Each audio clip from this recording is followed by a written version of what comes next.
The Passion Translation, John chapter 10. Jesus said to the Pharisees, listen to this eternal truth.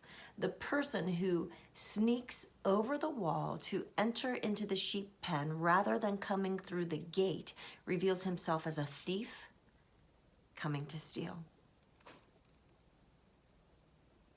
But the true shepherd walks right up to the gate, and because the gatekeeper knows who he is, he opens the gate to let him in. And the sheep recognize the voice of the true shepherd, for he calls his own by name and leads them out, for they belong to him.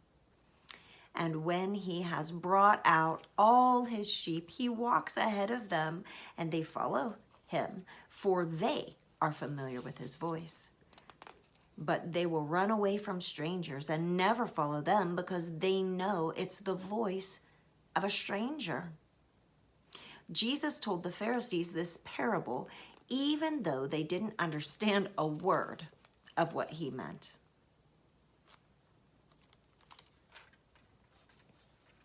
So Jesus went over it again. I speak to you an eternal truth. I am the gate for the flock. All those who broke in before me are thieves who came to steal, but the sheep never listened to them. I'm the gateway. To enter through me is to experience life, freedom, and satisfaction. A thief has only one thing in mind. He wants to steal, slaughter, and destroy. But I have come to give you everything in abundance, more than you expect. Life in its fullness until you overflow. I am the good shepherd who lays down my life as a sacrifice for the sheep. But the worker who serves only for wages is not a real shepherd because he has no heart for the sheep. He will run away and abandon them when he sees the wolf coming. And then the wolf mauls the sheep, drags them off, and scatters them. I alone am the good shepherd, and I know those whose hearts are mine, for they recognize me and know me just as my Father knows my heart, and I know my Father's heart. I am ready to give my life for the sheep. And I have other sheep that I will gather which are not of this Jewish flock, and I, their shepherd, must lead them too. And they will follow me and listen to my voice, and I will join them all into one flock with one shepherd. The Father has an intense love for me because I freely give my own life to raise it up again. I surrender my own life, and no one has the power to take my life from me. I have the authority to lay it down and the power to take it back again. This is the destiny my Father has set before me. This teaching set off another heated controversy among the Jewish leaders. Many of them said, this man is a demon-possessed lunatic. Why would anyone listen to a word he says? But then there were others who weren't so sure. His teaching is full of insight. These are not the ravings of a madman. How could a demonized man give sight to one born blind? The time came to observe the winter feast of renewal in Jerusalem, and Jesus walked into the temple area under Solomon's covered walkway. When the Jewish leaders encircled him and said, how much longer will you keep us in suspense? Tell us the truth and clarify this for us once and for all. Are you really the Messiah, the Anointed One? Jesus answered them, I have told you the truth already, and you did not believe me.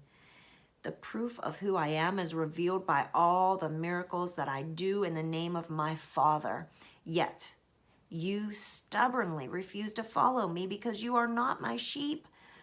As I've told you before, my own sheep will hear my voice, and I know each one, and they will follow me. I give to them the gift of eternal life, and they will never be lost, and no one has the power to snatch them out of my hands. My Father, who has given them to me as his gift, is the mightiest of all, and no one has the power to snatch them from my Father's care. The Father and I are one. When they heard this, the Jewish leaders were so enraged that they picked up rocks to stone him to death. But Jesus said, my Father has empowered me to work many miracles and acts of mercy among you. So which one of them do you want to stone me for? The Jewish leaders responded, we're not stoning you for anything good you did. It's because of your blasphemy. You're just a son of Adam, but you've claimed to be God. Jesus answered, isn't it written in your scriptures that God said you are gods? The scriptures cannot be denied or found to be in error. So if those who have the message of the scriptures are said to be gods, then why would you accuse me of blasphemy? For I have been uniquely chosen by God, and he is the one who sent me to you. How then could it be blasphemy for me to say I am the Son of God? If I'm not doing the beautiful works that my Father sent me to do, then don't believe me. But if you see me doing the beautiful works of God upon the earth, then you should at least believe the evidence of the miracles, even if you don't believe my words. Then you would come to experience me and be convinced that I am in the Father and the Father is in me. Once again, they attempted to seize him, but he escaped miraculously from their clutches.